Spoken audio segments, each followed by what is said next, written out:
But first, breaking in the last several minutes, NASA's moon rocket is on the move. The giant piece of hardware just started its trip to the launch pad.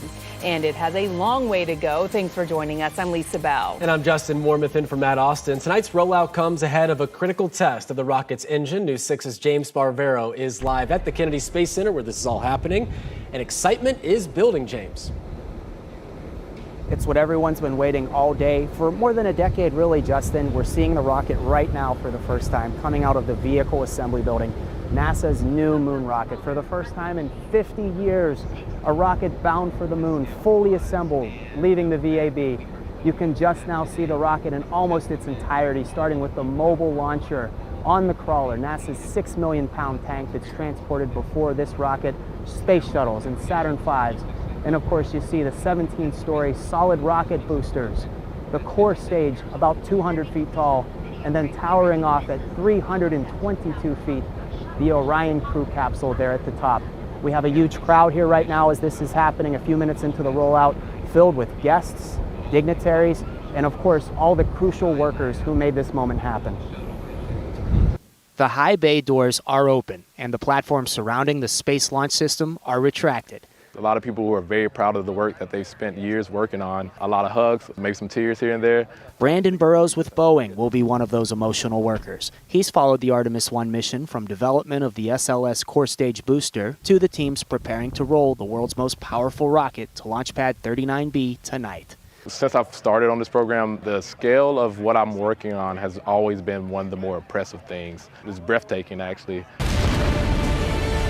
Breathtaking may describe when the rocket blasts off for the first time. First, NASA says SLS has to pass its testing at the pad before the agency announces a launch date. For now, the teams prepare to celebrate, rolling out America's first moon-bound rocket in 50 years.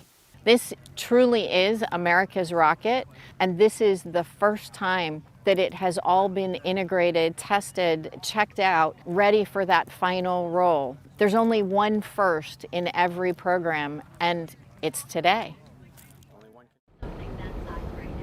American pride, American prestige. The SLS rocket coming out of the vehicle assembly building for the first time, fully integrated on its 11-hour journey to Launch Pad 39B and eventually destined for the moon one day.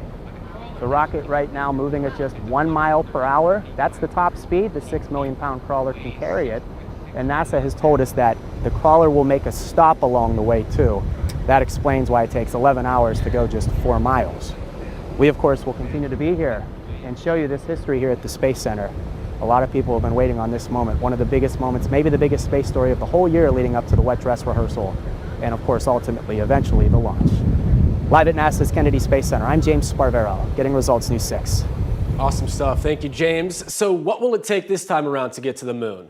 The 322-foot-tall SLS rocket with 2 heavy boosters weighs 18 million pounds, and on top of what NASA calls the most powerful rocket ever sits the Orion spacecraft. The capsule will one day carry astronauts to the lunar surface. And as you can imagine, this mission is not cheap. It'll cost roughly $4 billion per launch. Of course, the goal is to one day get humans back to the moon and beyond. The rollout is expected to take several hours, as James pointed to. We'll be following its hours-long trip throughout the night on clickorlando.com.